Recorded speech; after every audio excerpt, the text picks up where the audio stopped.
नमस्ते सदा वत्सले मातृभूमे।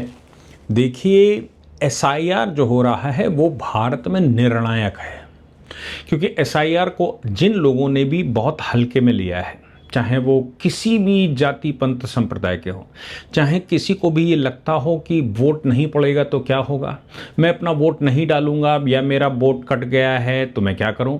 गांव में मैं रहता था 2003 से पहले, गांव में पिता माँ का वोट कौन निकाल कर लाएगा, क्यों यहाँ बताएं, दूसरी जगह पर चले गए हैं तो क्या करें, क्यों अपना दिमाग पचीसी करें। नुकसान तो सरकार बनाने का है, पॉलिटिकल पार्टी का है। जिसके दिमाग में भी ये बातें हैं उसके लिए आज का ये लेक्चर ऑनरेबल हाई कोर्ट में जो मामला पहुंचा आईआईटी से, वो सबके लिए बड़ा इंपॉर्टेंट है, क्योंकि हम नीट की परीक्षा के लिए लड़ रहे हैं, हम आईआईटी की परीक्षा के लिए लड़ रहे हैं, देश में तमाम तरह के एग्जामिनेशंस में लड़ाई हो रही है। मतलब देश में बड़े बड़े बवंडर खड़े किए जा रहे हैं, चाहे उसका कारण बनता हो या नहीं बनता हो, उसके पीछे बड़ी शक्तियां कैसे उनका उपयोग या दुरुपयोग करती हैं, कैसे प्रयोग करती हैं, ये सब कुछ हम देख ही रहे हैं। उन विषयों पर मैं नहीं जाऊंगा, लेकिन ये बात तो है कि आपके कैरियर पर क्या फर्क पड़ेगा इससे, वो समझ में आना है। इसको थोड़ा सा बैकग्राउंड में जाएंगे कि लोगों को ये लगा था कि उनके पास पासपोर्ट है तो पासपोर्ट नागरिकता का प्रमाण है। विदेश मंत्रालय ने साफ कह दिया कि नहीं नहीं, ये तो केवल ट्रैवल डॉक्यूमेंट है। फिर ऑनरेबल बंगाल हाई कोर्ट ने कहा, देखो भाई, एक बात क्लियर कर लीजिए कि नागरिकता के आधार पर आपको पासपोर्ट बनेगा, पासपोर्ट के आधार पर नागरिकता का भारत में प्रावधान नहीं है। हालांकि नेहरू जी ने आर्टिकल 7 में संशोधन करके ये व्यवस्था की थी इसी तरह की कि जम्मू कश्मीर की निवासिता के आधार पर नागरिकता भारत में तय की थी। जम्मू कश्मीर में निवासिता का मतलब था कि पाक ऑक्युपाइड जम्मू कश्मीर से वहां का सर्टिफिकेट बनवाना, गलत तरीके से हिंदुस्तान में घुसना और घुसकर जम्मू कश्मीर में वहां का डॉक्यूमेंट दिखाकर निवासिता लेना और उस निवासिता के आधार पर भारत में नागरिकता प्राप्त करना। तब इन्फिल्ट्रेशन बहुत कम होता था, पकड़ में भी नहीं आता था, क्योंकि भाई लीगल डॉक्यूमेंट के साथ आता था वो, और लीगल डॉक्यूमेंट के साथ आकर भारत का नागरिक बनता था और फिर भारत में बम फोड़कर धीरे से निकल जाता था। भारत में लोगों को काफिर कहते हुए मार कर निकल जाता था। खैर, वो विषय आज का नहीं है। आज का विषय ये है कि वो किसी भी जाति पंथ संप्रदाय का हो। अगर मैं कहता हूं कि भारत में 40 करोड़ लोग कैरियर के लिए लड़ रहे हैं, अगर हम कहते हैं कि 20 करोड़ लोग भी कैरियर के लिए लड़ रहे हैं, और उस 20 करोड़ लोगों में हम सब जानते हैं कि साल में वैकेंसी तो 1 से 1.5 लाख ही निकलती है। हर वर्ष 1 से 1.5 लाख वैकेंसी निकलती है। इस 1-1.5 लाख वैकेंसी के लिए 20 करोड़ लोग सामने खड़े हुए हैं। आप सोच सकते हैं कि कितने गुना लोग सामने खड़े दिखाई पड़ते हैं जिनको वो चाहिए, नौकरी चाहिए। क्योंकि भारत में जॉब क्रिएटर्स क्रिएट करने की बजाय हमने जॉब सीकर्स क्रिएट करना ज़्यादा पसंद किया। नेहरू जी की पॉलिसी कुछ ऐसी थी कि आप हमसे मांगिए, हम आपको देंगे, और देने के बाद बताएंगे कि तुम्हारे ऊपर हमने कृपा करी।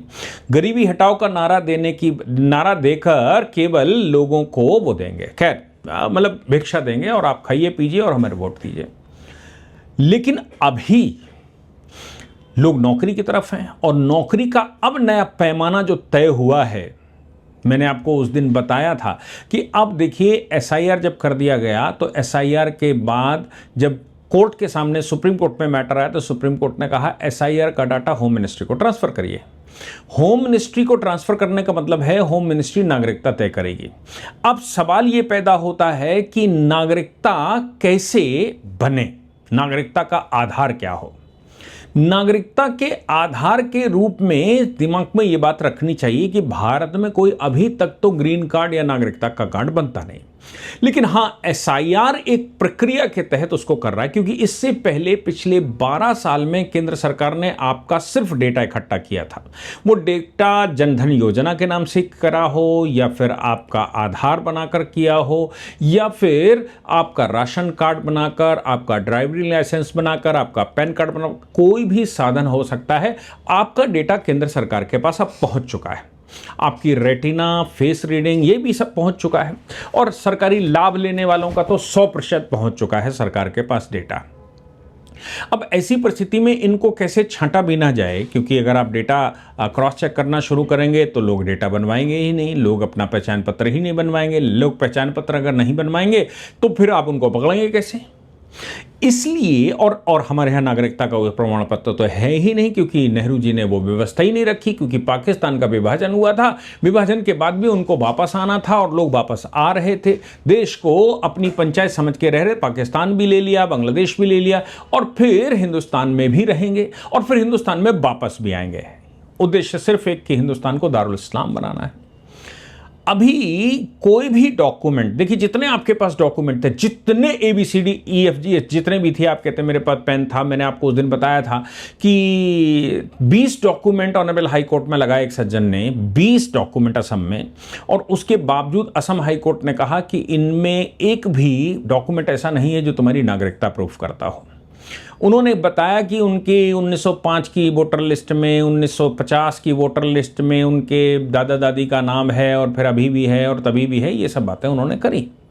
लेकिन ऑनरेबल हाई कोर्ट ने उसमें बहुत सारी खामियां निकाली और ये कहा कि तुम्हारी मां की आयु जो नाम बता रहे हो वो 1950 में दूसरा है, 1970 में दूसरा है, 1950 में आयु, 1970 की आयु, सब आयु फर्क है। इसका मतलब जिनका डेटा तुम दे रहे हो वो केवल खोज कर ला रहे हो, हकीकत में वो सेम पर्सन नहीं है जिसका तुम बता रहे हो। और अगर 1970-75 में तुमने जमीन खरीदी थी तो जमीन का डॉक्यूमेंट होना या जमीन की ओनरशिप होना अपने आप में नागरिकता का प्रमाण नहीं है, वो तो कोई विदेशी नागरिक भी खरीद सकता है। भारत में लोग खरीदते ही हैं, तो फिर अगर विदेशी व्यक्ति भी जमीन खरीद सकता तो क्या वो नागरिक हो गया?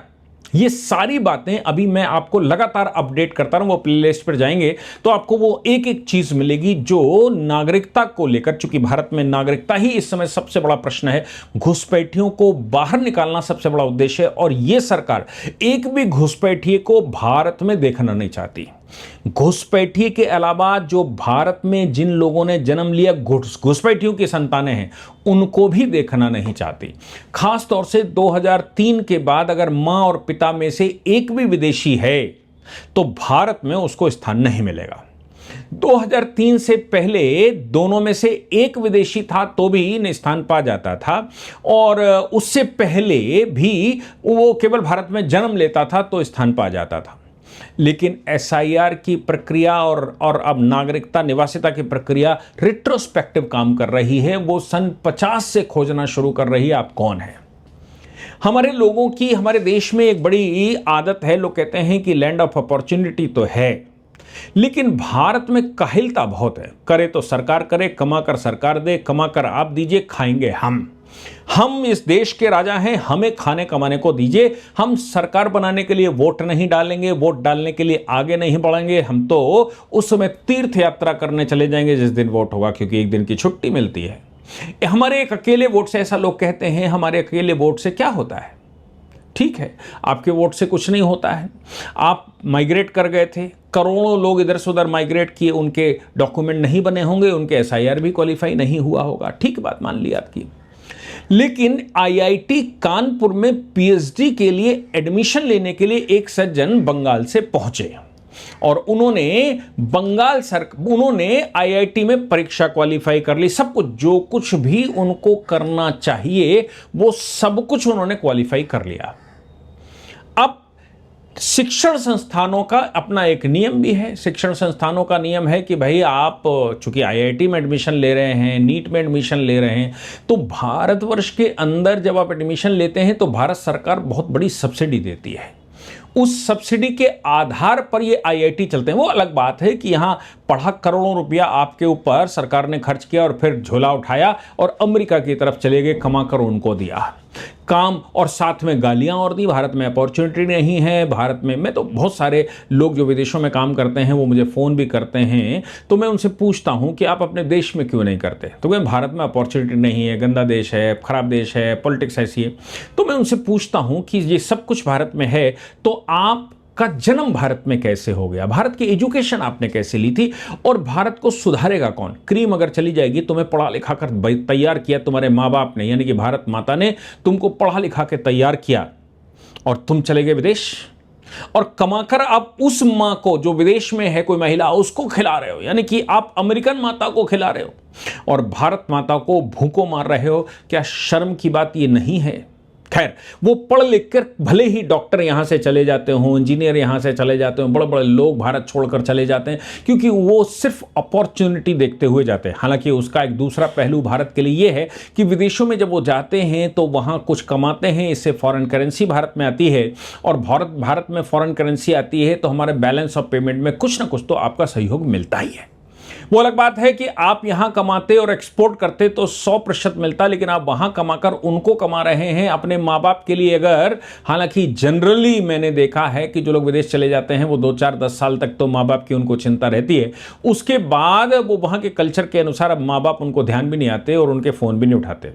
लेकिन 10 वर्ष भी अगर वो अपने माँ बाप के लिए खर्चा यहाँ भेजते हैं तो वो फॉरेन करेंसी के रूप में आता है जो भारत में काम करता है। अब आईआईटी इतना रुपया आपके ऊपर खर्च करता है तो वो पहले वेरिफिकेशन मांगता है। वो कहता है आप अपना वेरिफिकेशन करवा दीजिए।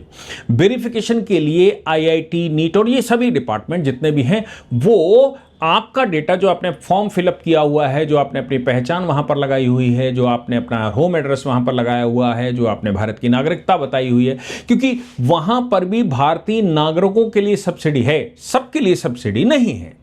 अब सब्सिडी आप फ्री में भारतीय नागरिक हैं तो पढ़ सकते हैं, लेकिन आप विदेश से आए तो भारत सरकार क्यों तैयार करेगी? तो करोड़ों रुपया लेती है। इसलिए भारत सरकार मतलब आईआईटी का या किसी भी इंस्टीट्यूशंस का जो आपको तैयार करता है उसकी जिम्मेदारी बनती है कि वो पहले आपका क्रॉस वेरिफिकेशन करवा ले, आप कहीं भारतीय नागरिक बने हुए तो नहीं हैं। जैसे ही जो आपके डॉक्यूमेंट हैं उनको आपके राज्य में भेजा जाता है तो आजकल एसआईआर के बाद नया सिस्टम शुरू हो गया। जिसका एसआईआर क्वालिफाई नहीं है उसका कैरेक्टर वेरिफिकेशन, एड्रेस वेरिफिकेशन, उसका आईडी प्रूफ क्रॉस चेक नहीं होता। अगर आपके पिता भारत के नागरिक नहीं है, सपोज बच्चा 16 साल का है जो एडमिशन लेने गया, तो फिर उसका तो एसआईआर हुआ नहीं होगा, तो अपने पिता का लगाना पड़ेगा। और पिता का लगाना, पिताजी तो मालूम पड़ा कि बिहार से चले गए पंजाब, बिहार से मुंबई में रहने लगे, और अब उनको लगा कि क्या करना है सरकार का, क्यों वोट डालने जाना है, उत्तर प्रदेश में जाएंगे तो आने जाने का एक वोट मेरा 20,000 रुपए का पड़ता है, मैं क्यों जाऊं और क्यों मैं ये क्रॉस वेरिफिकेशन करवाऊं? ठीक है, यहां वोट कट गया, वहां पे कट गया, कोई निकाल के बाहर थोड़ी ना खड़ा कर देगा। आपको निश्चित तौर से निकालकर कोई बाहर नहीं खड़ा कर देगा, लेकिन आप फॉरेन ट्रिब्यूनल का मुकदमा भी चल सकता है, लेकिन आपके बच्चे का कैरियर अब खतरे में आ गया है।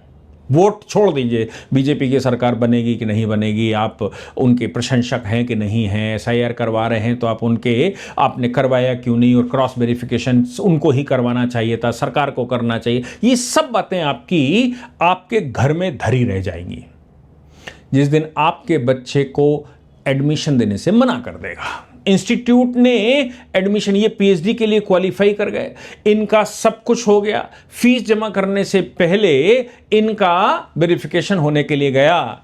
मोहम्मद अयान नवाज इनका नाम है। मोहम्मद अयान नवाज फिजिक्स से पीएचडी करने के लिए आईआईटी कानपुर में अप्लाई किए थे, वहां क्वालिफाई भी कर गए। आईआईटी कानपुर ने उनको ग्रीन सिग्नल दे दिया और उसके बाद उनका जो वेरिफिकेशन है, वेरिफिकेशन के डॉक्यूमेंट कलकत्ता भेज दिए। पश्चिम बंगाल सरकार ने उनको वेरीफाई करने से मना कर दिया क्योंकि उनके पिता और वो एसआईआर क्वालिफाई नहीं कर पाए थे। अब एसआईआर क्वालिफाई नहीं कर पाए यानी कि वो भारत के नागरिक हैं या भारत के वोटर हैं, ये सिद्ध नहीं हो रहा है। सरकार ने कहा कि अगर एसआईआर क्वालिफाई नहीं किए हैं तो फिर हम आपको नागरिक अभी फिलहाल नहीं मानते, और अगर नागरिक नहीं मानते तो हम तुम्हारा वेरिफिकेशन नहीं करेंगे। ये सज्जन ऑनरेबल कलकत्ता हाईकोर्ट पहुंचे। अयान नवाज ने हाईकोर्ट में कहा कि साहब हमने अपील ट्रिब्यूनल में लगा रखी है और ट्रिब्यूनल डिसाइड नहीं कर रहा है, मेरे करियर का सवाल है। आईआईटी कानपुर ने एडमिशन देने से मना कर दिया, उनकी लास्ट डेट निकल जाएगी तो फिर मैं क्या करूंगा। ऑनरेबल कलकत्ता हाईकोर्ट से उन्होंने कहा कि मुझे प्रोविजनली एक आदेश कर दीजिए ताकि मेरा एडमिशन वहां हो जाए। कोलकाता हाईकोर्ट ने कहा देखिए, एसआईआर एक कानूनी प्रक्रिया है और पुलिस एडमिनिस्ट्रेशन का काम ही वेरिफिकेशन करने का है, इसलिए अगर पुलिस वेरिफिकेशन नहीं करेगी और वो एसआईआर का रिजल्ट देखना चाहती है तो इसमें हम आपकी मदद नहीं कर सकते। सीधी सी बात है, जो मैंने पीछे कहा था कि पासपोर्ट को कहा था कि साहब पासपोर्ट मेरा रिन्यू नहीं कर रही है सरकार, क्योंकि एसआईआर क्वालिफाई नहीं हो पाया, क्योंकि असम के अंदर जब हम पासपोर्ट बनवाने गए तो असम सरकार ने एसआईआर के आधार पर वो मना कर दिया, बंगाल सरकार ने मना कर दिया। जहां कहीं भी एसआईआर और भारतीय जनता पार्टी की सरकारें हैं, वो किसी भी जाति पंथ संप्रदाय का व्यक्ति हो, उसका अगर एसआईआर क्वालिफाई नहीं है, वोटर लिस्ट में नाम नहीं है, तो उसका जो वोटर कार्ड है वो निरस्त हो जाता है, वोटर कार्ड इनएप्लीकेबल हो जाएगा। आप उसको डाल कर देखिए, उसका नंबर बताएगा डेटा नॉट अवेलेबल, इस नाम का कोई पहचान पत्र नहीं है, अगर एसआईआर में नाम चला गया तो। दूसरी बात यह भी है कि जो आपने आधार और बाकी चीजें बनवा रखी हैं, वो भी सारी इस समय क्रॉस वेरिफिकेशन की बात आती। आपको याद होगा उत्तर प्रदेश में जब एसआईआर शुरू हुई थी तो बाबा जी ने एक आदेश साथ में किया था, और उस आदेश में उन्होंने कहा था कि उत्तर प्रदेश के अंदर कोई भी डॉक्यूमेंट जो आधार के आधार पर बना है, उस आधार के क्रॉस वेरिफिकेशन के बगैर वो इनवैलिड होगा। उसको दोबारा आपको सत्यापन करवाना पड़ेगा। आपके पास ड्राइविंग लाइसेंस है, आपके पास कुछ भी है, उसको दोबारा आपको सत्यापित करवाना पड़ेगा। अगर आप उसको सत्यापित नहीं करवा पाते हैं तो फिर वो डॉक्यूमेंट निरस्त हो जाएगा, आपको नया बनवाना पड़ेगा, और नए बनवाने के लिए आपको ये एसआईआर की रिपोर्ट लगानी पड़ेगी। यानी कि अब देश भर में आपको ड्राइवरी लाइसेंस भी, आप गाड़ी भी नहीं चला सकते, आप राशन नहीं ले सकते, अगर आपने एसआईआर में एफर्ट नहीं डाले तो।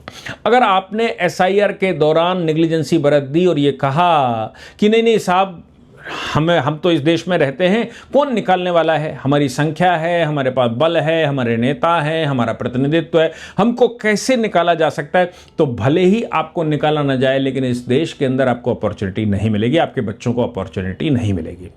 सारी चीजें, सारी की सारे वेरिफिकेशन जो होने जा रहे हैं, उनके सबसे पहला अब आधार का भी आधार जो बनाया है, यानी कि आधार का भी बेस बनाया है, वो एसआईआर बनाया है। अगर आप एसआईआर में क्वालिफाई नहीं कर पाए हैं तो ट्रिब्यूनल में जाइए, ट्रिब्यूनल में जल्दी डिसीजन करवाइए, और अगर आपका गलत तरीके से काटा गया तो अपना नाम रिस्टोर करवाइए, और नहीं करवा सकते तो फिर उसके बाद हाई कोर्ट जाना पड़ेगा। हाई कोर्ट में जब यह मामला गया मोहम्मद अयान नवाज का, तो ऑनरेबल हाई कोर्ट ने यह आदेश दिया। हाई कोर्ट ने कहा नहीं, ये नहीं हो सकता, आपको सिर्फ मैं इतना आदेश दे सकता हूं कि एक्सपीडाइट का आदेश दे देता हूं। एक्सपीडाइट के आदेश का मतलब है कि इनका डिसीजन एसआईआर का जल्दी से जल्दी कर दिया जाए। अगर इनका डिसीजन एसआईआर का जल्दी से जल्दी नहीं होगा तो फिर भाई इनको, चूंकि इनका एडमिशन फंसा हुआ है, इसलिए हम स्पेशल आदेश देते हैं कि इनका एसआईआर जल्दी से क्वालिफाई कर दिया जाए।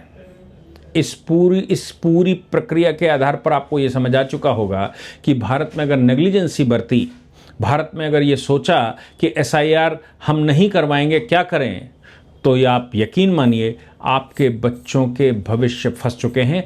इसलिए आपकी जिम्मेदारी बनती है कि अब जल्दी से जल्दी एसआईआर कंप्लीट करवाएं। अगर आप एसआईआर कंप्लीट नहीं करवाते हैं तो भविष्य निश्चित तौर से खतरे में है। मैं जो कह रहा हूं उस विषय पर अगर आपके पास कोई इनपुट होता है तो मुझे लिखकर ज़रूर बताइएगा। आगे फिर चर्चा करेंगे। जय हिंद, जय भारत, वंदे मातरम।